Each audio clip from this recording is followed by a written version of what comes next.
بسم اللہ الرحمن الرحیم۔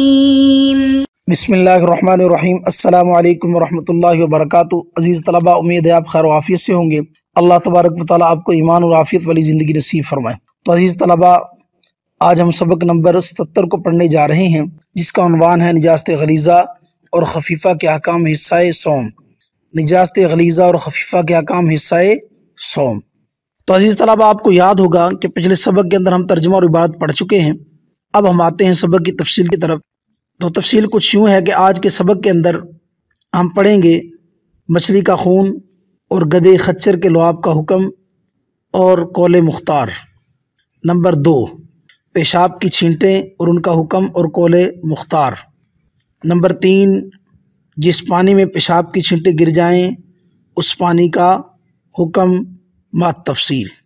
تو عزیز طلبہ، اب ہم آتے ہیں اپنی پہلی بات کی طرف، یعنی مچھلی کا خون اور گدھے خچر کے لعاب کا حکم اور قول مختار۔ تو تفصیل اس کی کچھ یہ ہے کہ مچھلی کا خون امام ابو یوسف رحمۃ اللہ علیہ کے نزدیک ناپاک ہے۔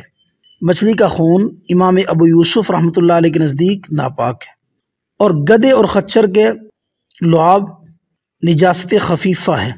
گدھے اور خچر کا جو لعاب ہے وہ نجاست خفیفہ ہے، لیکن حقیقت یہ ہے کہ مچھلی کا خون پاک ہے، کیونکہ مچھلی کا خون صورتاً تو خون ہے مگر حقیقتاً وہ خون نہیں ہے، صرف اس کی رنگت خون والی ہے، حقیقت میں وہ خون ہے نہیں۔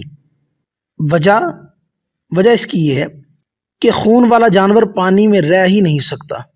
جس کی رگوں میں دوڑنے والا خون ہو وہ پانی میں رہ نہیں سکتا، وہ پانی میں زندگی گزار نہیں سکتا۔ اور گدھے اور خچر کا جھوٹا یقیناً پاک ہے۔ گدھا اور خچر جو ہے اس کا جھوٹا وہ یقینی طور پر پاک ہے، البتہ شک اس کے مطہر ہونے میں ہے۔ خود تو پاک ہے، لیکن آیا کہ پاک کرنے کی صلاحیت رکھتا ہے یا نہیں، جس کو ہم مطہر کہتے ہیں، اس میں شک ہے۔ لہٰذا شک کی وجہ سے یقین زائل نہیں ہوتا۔ تو حاصل یہ ہوا کہ گدھے اور خچر کا لعاب پاک ہے۔ گدھے اور خچر کا لعاب پاک۔ یہ تھے مچھلی کے خون، گدھے اور خچر کے لعاب کا مسئلہ۔ نمبر 2، مچھلی کا خون، پیشاب کی چھینٹیں اور ان کا حکم اور قول مختار۔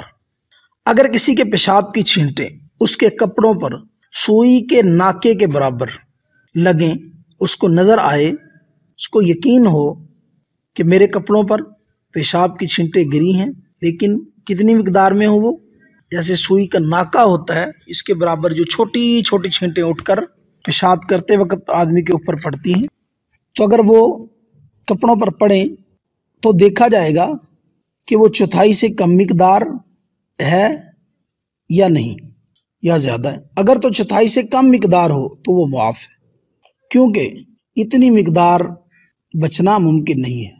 کپڑوں کو اس قدر بچانا کہ چھینٹیں تک اڑ کر نہ پڑیں، چھوٹی چھوٹی چھینٹیں جو سوئی کے ناکے کے برابر ہوں وہ بھی اٹھ کر نہ پڑیں، ایسا ممکن نہیں۔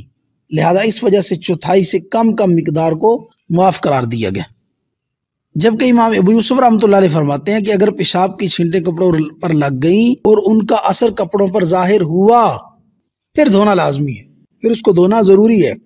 کپڑوں پر پیشاب کی چھینٹیں پڑی اور ان کا اثر بھی ظاہر ہوا تو پھر اسے دھونا ضروری اور لازم ہوگا۔ اور اگر جو چھینٹیں پڑی ہیں ان کا مجموعہ 1 درہم کے برابر ہے تو اس کے ساتھ نماز پڑھنا جائز نہیں۔ اگر 1 درہم سے کم ہے تو پھر نماز پڑھنا جائز ہے۔ یہ مذہب ہے امام ابو یوسف رحمۃ اللہ علیہ کا۔